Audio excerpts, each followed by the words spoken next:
Good morning to all of you. Today I am here to teach you last topic of this chapter, reflecting telescope. अब जो main question आता है कि when we are having refracting telescope then why we need reflecting telescope, कि जब हमारे पास refracting telescope है तो हमें रिफ्लेक्टिंग टेलीस्कोप की ज़रूरत क्यों पड़ी। So I want to clear out this point.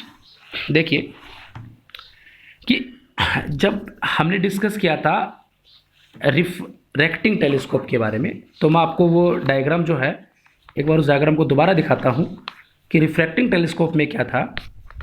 Refracting telescope के अंदर आपका जो मेन कंडीशन जो था इस तरीके से था। देखिए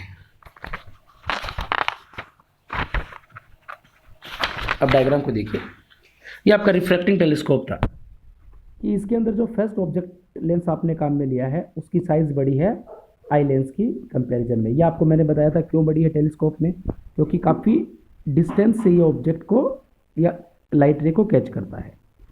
तो अब अगर आपको क्या करना पड़ेगा, if you want to make a better refracting telescope that means you have to increase the capacity of this lens. अगर आपको और अच्छा टेलीस्कोप बनाना है, रिफ्रैक्टिंग टेलीस्कोप बनाना है, तो आपको ऑब्जेक्ट लेंस जो है उसकी कैपेसिटी, उसकी पावर जो है वो बढ़ानी पड़ेगी।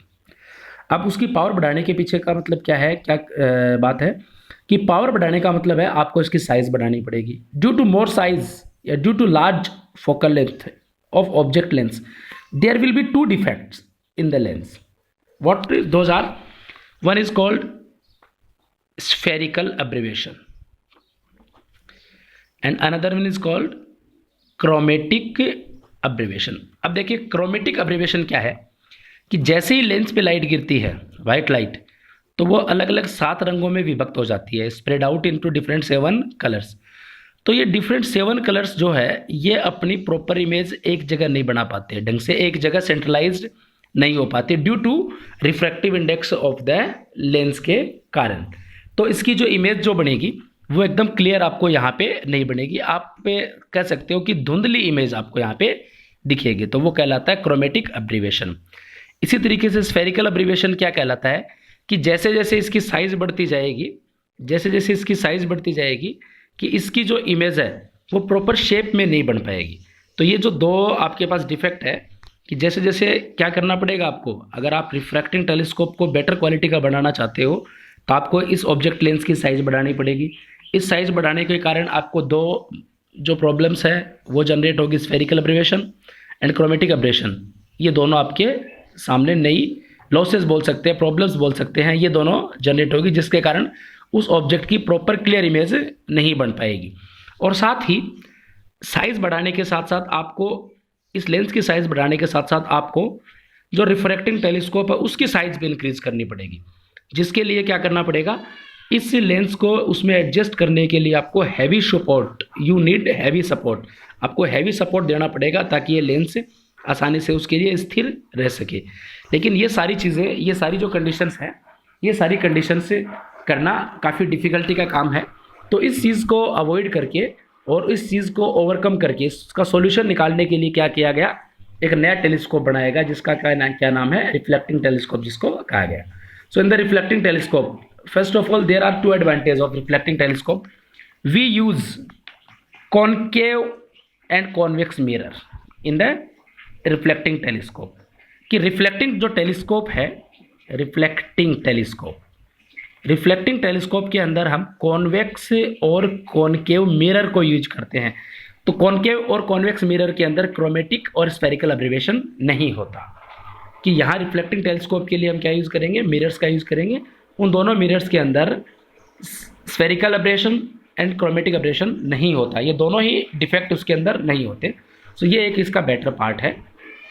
तो देखिए ये सारी चीज़ें मैंने यहाँ एक्सप्लेन की है कि why we are having need of reflecting telescope. अब मैं बात करता हूँ डायरेक्ट आके टाइप्स ऑफ रिफ्लेक्टिंग टेलीस्कोप के बारे में। मैंने जैसे पहले भी बताया था आपको कि रिफ्लेक्टिंग टेलीस्कोप जो है वो 2 तरीके का होता है। एक तो होता है कैसेग्रेन टेलीस्कोप और एक होता है न्यूटोनियन टेलीस्कोप। तो मैं पहले बात करता हूँ कैसेग्रेन टेलीस्कोप के बारे में। तो तो देखिए कैसेग्रेन टेलीस्कोप के बारे में, ये एक कॉनकेव मिरर है जो एक ट्यूब के ऊपर फिट है। This is the concave mirror, it is fitted on a tube. Concave mirror act as a objective mirror. Objective mirror का काम यहाँ पे करता है concave mirror. Concave mirror in the centre part या in the centre of concave mirror we fit a eyepiece या we fit a eye lens. हमने इसके सेंटर में एक लेंस फिट कर दिया जिसको आई पीस बोल सकते हो आप, आई लेंस इसको बोल सकते हो। ये दूसरा जो है सेकेंडरी मिरर बोल सकते हो आप इसको। प्राइमरी मिरर जो कॉनकेव मिरर है, ये सेकेंडरी मिरर है जो कॉन्वेक्स मिरर है, नेचर का कॉन्वेक्स है। तो देखिए यहाँ पे फाइनल इमेज कैसे बनती है, ये इन्फिनिटी से कहीं पैरेलल रेज आ रही है, इन्फिनिटी से हमें पैरेलल रेज आएगी। तो ये दोनों पैरेलल रेज जैसे ही सबसे पहले किस पे, इस कॉनकेव मिरर पे इंसिडेंट होती है। जैसे ही कॉनकेव मिरर पे इंसिडेंट होती है तो देखिए इन्फिनिटी से कॉनकेव मिरर पे रेज इंसिडेंट हो रही है। तो इसका मतलब this mirror make a image of this object at the focus point. ये ऑब्जेक्ट क्या करेगा, या ये जो ऑब्जेक्टिव मिरर है ये क्या करेगा, इस ऑब्जेक्ट की इमेज अपने फोकस पे बनाने की कोशिश करेगा। लेकिन हमने क्या किया, जैसे ही ये दोनों देखिए ये इंसिडेंट रे, ये रिफ्लेक्टेड। तो जैसे ही ये सेंटर पे फोकस होंगी, फोकस पॉइंट पे फोकस पॉइंट पे सेंट्रलाइज्ड होंगी, उससे पहले ही मैंने कॉन्वेक्स मिरर रख दिया। तो ये कॉन्वेक्स मिरर क्या करता है, अगेन इनको रिफ्लेक्ट करता है और फाइनल इमेज कहाँ देता है, उस आई लेंस के अंदर फाइनल इमेज देता है। अब मेन बात जो आती है मुद्दे की वो ये है कि हम इस कॉन्वेक्स लेंस को कहाँ फिट करें। यहाँ भी फिट कर सकता हूँ मैं, यहाँ भी फिट कर सकता हूँ, नहीं, इसको फिट करने का ये एक सबसे बेस्ट ऑप्शन है कि जैसे ये इंसिडेंट हुई इसके ऊपर, इस कॉनकेव मिरर ने उनको रिफ्लेक्ट किया, ये रही दोनों, ये फोकस पॉइंट पे मिलेंगे। यहाँ जैसे मानिए फोकस पॉइंट है, यहाँ मिलेंगे। मैंने उस फोकस पॉइंट से पहले इसको रख दिया। अब पहले मैं यहाँ भी रख सकता हूँ, यहाँ भी रख सकता हूँ, यहाँ भी रख सकता हूँ। इस फोकस पॉइंट से पहले इस कॉन्वेक्स लेंस मिरर को वहाँ रखना है कि इस आई लेंस की ऑप्टिकल सेंटर और फोकल लेंथ के बीच में आ जाए। तो जैसे इसको वहाँ रखेंगे ये फाइनल इमेज बनाएगा, यहाँ इमेज बनेगी, ये उसको सेंट्रलाइज्ड करके फाइनल इमेज कहाँ बनाएगा, इस आई पीस के ऊपर इसकी फाइनल इमेज बनाएगा जो हमें दिखाई देगी। तो इसके अकॉर्डिंग आप इसके साइज़ को बढ़ा सकते हो। तो साइज़ बढ़ाने से भी इसमें क्या होगा, कोई क्रोमेटिक अब्रेशन नहीं होगा, कोई स्फेरिकल अब्रेशन नहीं होगा। ये वर्किंग है कैसेग्रेन टेलीस्कोप की। अब बात करते हैं अपन वर्किंग ऑफ न्यूटोनियन टेलीस्कोप के बारे में। तो देखिए न्यूटोनियन टेलीस्कोप जो है उसके अंदर वर्किंग समझने के लिए आप इस डायग्राम को ध्यान से देखिए। ये न्यूटोनियन टेलीस्कोप है। न्यूटोनियन टेलीस्कोप के अंदर क्या किया, यही सेम इसी तरीके से ऑब्जेक्टिव का काम करता है कॉनकेव मिरर जो लार्ज फोकल लेंथ का है। ये प्रिंसिपल एक्सिस है कॉनकेव मिरर की, और ये ऑब्जेक्ट है ए बी जो कहाँ रखा है, इन्फिनिटी पे रखा है। ये दोनों इसकी इंसिडेंट रेज हैं जो इन्फिनिटी पे आ रहे हैं पैरेलल। जैसे ही ये दोनों इस मिरर पे इंसिडेंट हुई, ये मिरर इन दोनों को क्या करेगा, रिफ्लेक्ट करेगा। और ये देखिए ये दोनों रिफ्लेक्टेड रेज हैं, ये दोनों रिफ्लेक्टेड रेज हैं। अब देखिए ये दोनों रिफ्लेक्टेड रेज कहाँ सेंट्रलाइज्ड होंगी, कहाँ मिलेंगी, इस मिरर के फोकस पॉइंट पे मिलेंगी जहाँ इसकी इमेज बननी चाहिए। तो वह जैसे कि आपने कैसेग्रेन टेलीस्कोप के अंदर पढ़ा है, उसी तरीके से ए बी ऑब्जेक्ट है जो कहाँ है, इन्फिनिटी पे है। ये पैरेलल रेज इंसिडेंट हो रही है, ये कॉनकेव मिरर है जो ऑब्जेक्टिव का काम करेगा। ये रे जैसे ही यहाँ से रिफ्लेक्ट होगी, रिफ्लेक्ट होने के बाद में इस मिरर के फोकस पॉइंट पे मिलेंगी यहाँ। लेकिन उससे पहले ही मैंने 45 डिग्री के एंगल पे कौन सा मिरर रख दिया, प्लेन मिरर रख दिया। तो ये प्लेन मिरर इनको एक जगह सेंट्रलाइज नहीं होने देता, रिफ्लेक्टेड रेज को मिलने नहीं देता। तो यहाँ पे मैंने इसको इमेजनरी तरीके से दिखा रखा है। जैसे ही यहाँ से 45 डिग्री पे आपने प्लेन मिरर रखा, प्लेन मिरर इसकी फाइनल इमेज बनाता है ए डैश बी डैश, जो इस ऑब्जेक्ट के रेस्पेक्ट में तो अपोजिट और इन्वर्टेड है, या you can say inverted and real and inverted है। अब ये ए डैश बी डैश जो फाइनल इमेज बनी है, ये इमेज इस तरीके से बननी चाहिए, इस तरीके से, या ये ए डैश बी डैश जो इमेज बनी है, ये इमेज इस आई लेंस के लिए एज ए ऑब्जेक्ट काम करेगी, जैसा आपने पहले भी डिस्कस किया है।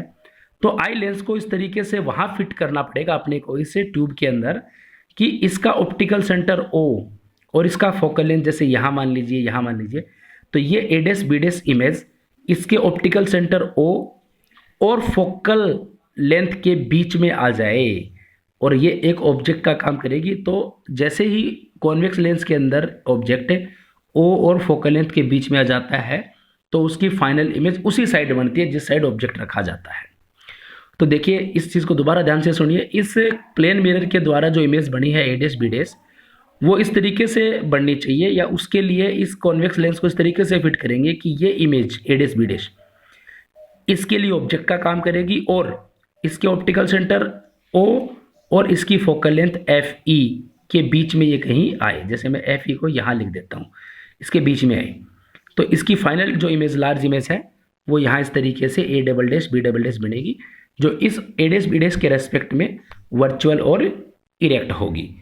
और इसको आई पॉइंट या आई की सहायता से हम देख सकते हैं ए डैश बी डैश जो फाइनल इमेज आपके पास बनी है उस फाइनल लार्ज इमेज को।